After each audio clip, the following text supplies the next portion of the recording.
Bonjour, dans cette vidéo, vous allez pouvoir remplir la section des notes de cours 2.1.2, les fractions équivalentes et le pourcentage.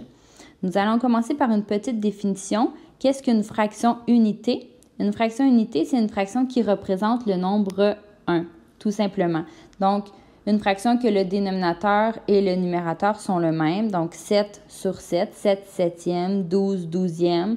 Si on réduit ces deux fractions-là, ça va nous donner 1. Donc, 7 septièmes, 12 douzièmes, ce sont des fractions unités. Maintenant, allons travailler les fractions équivalentes. Deux fractions sont équivalentes si elles représentent le même nombre, c'est-à-dire si elles occupent la même place sur la droite numérique. Donc, regardez l'exemple ici. Vous voyez, on a trois fractions différentes au début ici. Par contre, si vous regardez sur la droite numérique, là, elles sont toutes placées à égale distance entre les 0 et le 1. Donc, la droite numérique, elle est équivalente, c'est juste qu'on l'a sectionnée de différentes façons. La première droite, on l'a séparée en 5 parties égales. La deuxième en 10 parties égales et la dernière en 15 parties égales. Ici, on va placer 2 cinquièmes qui arrivent ici, en 2 sur 5. Si on place 4 dixièmes, on arrive à la même hauteur que notre 2 cinquièmes et notre 6 quinzièmes arrive aussi à la même place. Donc, ces trois fractions-là, ce sont trois fractions équivalentes parce qu'elles représentent le même nombre, le même endroit sur la droite numérique. Alors, pour obtenir une fraction équivalente, on doit le faire en multipliant le numérateur et le dénominateur par le même nombre. Donc, on veut avoir une fraction équivalente à 3 cinquièmes. On multiplie en haut et en bas par le nombre qu'on désire. Donc, ici, on a choisi 3. On aurait pu choisir n'importe quel autre nombre.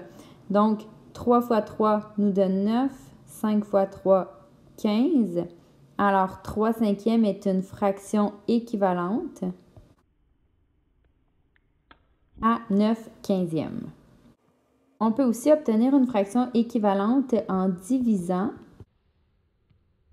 le numérateur et le dénominateur par le même nombre. Donc, encore une fois ici, on choisit le nombre qu'on désire pour utiliser dans notre division. Par contre, il faut faire attention, on n'a pas de nombre à virgule dans une fraction, donc il faut s'assurer que ça donne des nombres entiers.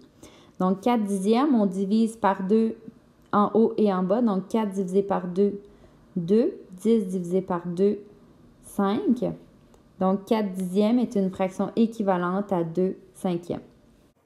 Parlons maintenant du pourcentage. Un pourcentage est une fraction dont le dénominateur est 100. Alors, 25 sur 100, 25 centièmes, on peut directement le mettre en pourcentage, 25%. Donc, évidemment, pour transformer une fraction en pourcentage, on doit trouver une fraction équivalente dont le dénominateur est 100. Donc, vous devez la transformer pour ensuite pouvoir la mettre en pourcentage. Donc, je vais vous laisser travailler cet exercice-là ici, de transformer 2 cinquièmes en pourcentage. Une fraction irréductible est une fraction qu'on ne peut plus réduire. Donc, pour obtenir une fraction irréductible, on peut utiliser les caractères de divisibilité qui ont été vus dans le chapitre 1, ou sinon, on peut diviser le numérateur et le dénominateur par leur PGCD, leur plus grand commun diviseur. Donc, vous voyez les deux exemples ici.